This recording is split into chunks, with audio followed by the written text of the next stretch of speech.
Hello everyone! Bittigatti here. First of all, thank you for all the support. We have reached 100 subscribers and that's just amazing. I never expected to get this far, so thank you all. Last time I added a new enemy and had some work done on the map. This time, the focus will be on our boss and the weapons are getting a new coat of paint.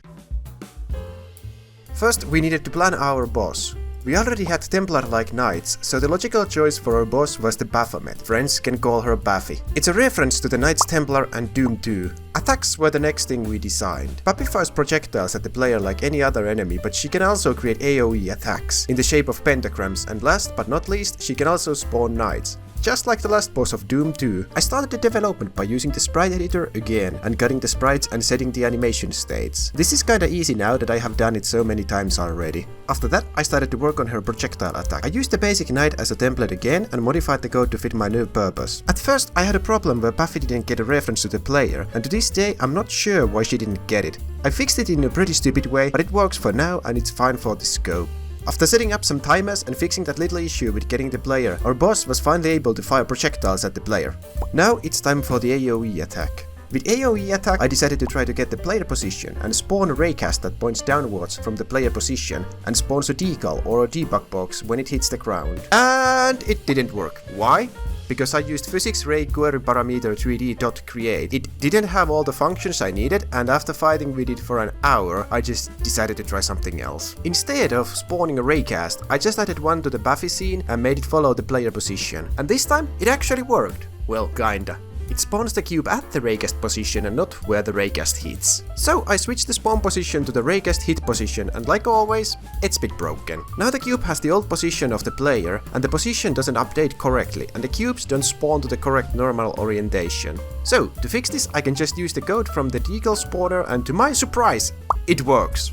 First try and it works. Great! I can move to the last attack, which is the spawner. So, my idea was to take the player position again and use it to spawn enemies. Now, this would cause the enemies to spawn inside the player, but I decided to do a little trick. I'm using local coordinates for the spawning and not global. This means the enemies will spawn at the wrong position somewhere around the player. This method has its problems, like the enemies can spawn inside walls and out of bounds. I will most likely change the spawning method to a different one, like taking the old position of the player and just spawning there.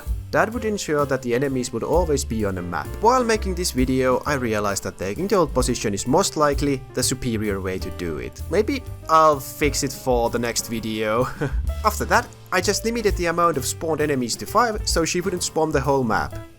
Now, the prototype for Baphy is pretty much ready. All she needs now is more graphics like the pentagram and a dead state, but after that she's pretty much ready. While I was working with the Baphy, my artist did some work on the weapons. She tried to give the textures a 2D cel-shaded look like in Borderlands, where the textures have outlines drawn straight into them. Her new keyboard malfunctioned severely due to her pressing wrong buttons while trying to unwrap the other weapon model in Blender, and Blender screamed at her. For _blender /guns _for _blender /smg1.blend.